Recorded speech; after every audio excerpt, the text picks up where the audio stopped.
So starting off, number one is what types of learning did I see or observe at the Washington State History Museum? I didn't really see that much of students or people. It was pretty empty. But for this question, I think I mainly will look at myself, being a new person coming into this new environment and pretty much just be engulfed in all the information and influence around me. Starting off, when you enter, and there's 3 floors, and I went straight to the top, and I went to this back room.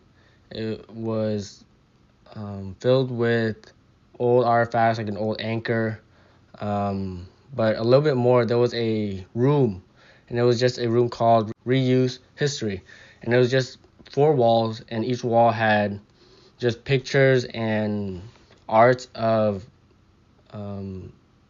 big events in our history, Washington history, about the policy of reuse, and it stretches over 100 of years.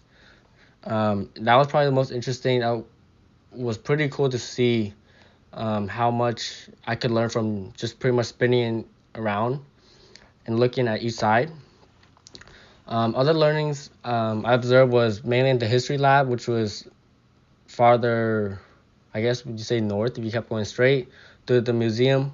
And this place was just filled with interactive stations. You had a model railroad that was actually working and showing how it worked in the different environments and landscapes. Then you have interactive projectors where they would ask questions, there would be answers, there would be documentaries going on in the background. There's spaces where even a class could be conducted. The next question is what places I observe. So as before, I said the history lab and the reuse policy area. Those are mainly the 2 places I looked at, mainly because that's what caught my attention at first. So starting off the reuse, as I explained earlier, it was just I can't say brief because it was over 100 years of our reuse policies in the state, right? I mean, the only thing I could remember that's vivid is 2016's when Tacoma banned the use of plastic bags, and I feel like that's a big step in helping the environment, helping stop climate change. Next is the history lab, and that place was just filled. I felt like I was a child in a park. I mean, there was just so many things to try out. There's so many interactive stations that I have not seen at the other 2 places we had, the YMCA or the Tacoma Art Museum. This place I found myself just spending 10 minutes out of the little time I had there, just clicking each buttons, listening, taking pictures, more and more than I was doing at the other places. Question 3 talks about how does this museum interact with the community, but also how does it deal with race and class. I would say this museum offers a lot of places for group activities or even working by yourself. There's just a lot of little corners and desks that you could just sit by, study. There was a lot of open space where there was rows of seatings that a class could be conducted or a group project could be conducted. That's not even for just schooling. It could be just a place to hang out, to learn as a group. For race, this place had a lot of exhibits and arts dedicated to one race. You have a indigenous place where it showed a brief history of indigenous tribe, those stations, those interactive buttons that you could press and hear the history of these tribes.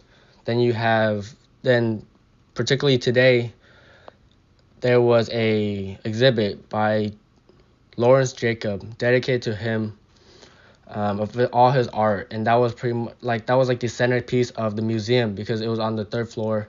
It was centered to where anywhere you would walk, you would pass by it, and that was kind of the centerpiece, and it just helps show how the museum cares about minorities and their purpose within the art community or the museum community.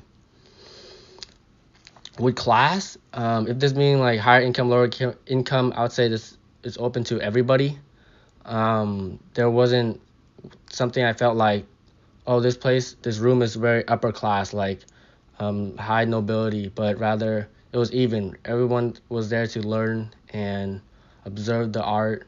It felt very comfortable. Lastly, question 4 is about how does the Washington State History Museum interact or connect with the Bell Hooks book about community and hope? Um, like before, I said that this museum isn't exclusive to one race or inclusive to one race, but rather is open, and that allows for all community members of different race, different class, different background, different history to come together and share a space. There's You can go from one area of learning about Black history, African American history, to one area learning about white or indigenous or Asian. It was just an area that shared all these varieties of race. It didn't feel like my race or your race was left out. Bell Hooks talks a lot about um, coming together to defeat the idea of racism. And I think that's key here, where it's a museum dedicated just to help us learn and not really strive to point out what race or what community is better than the other, but rather combining all of them together.